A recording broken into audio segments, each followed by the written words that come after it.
আমরা প্রথমেই স্মারক সম্মাননা প্রদান করব গৌতম সাহাকে। যদি তোর ডাক শুনে কেউ না আসে তবে একলা চলো রে। এই একলা চলার দৃঢ় অঙ্গীকার নিয়ে সমাজের বিভিন্ন স্তরের মানুষের মধ্যে যিনি সাহায্যের হাত বাড়িয়ে দেন তিনি আমাদের সকলের প্রিয় দাদা গৌতম দা। এরপর আমরা স্মারক সম্মাননা তুলে দেব শান্তনা সাহাকে। আমার ভিতর ও বাহিরে অন্তরে অন্তরে আছো তুমি হৃদয় জুড়ে।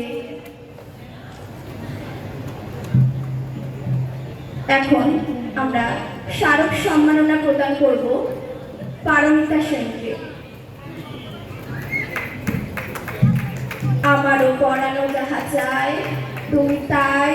তুমি তাই গো।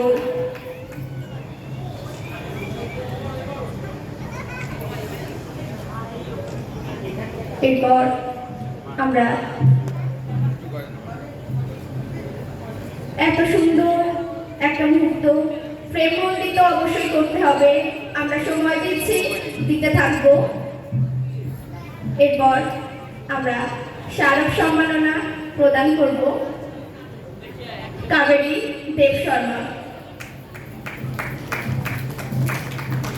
হেমর রানী তোমার কাছে আজ হার মানি, শেষে আমার বিজয় কেতন লুটায় তোমার চরণ তলে এসে।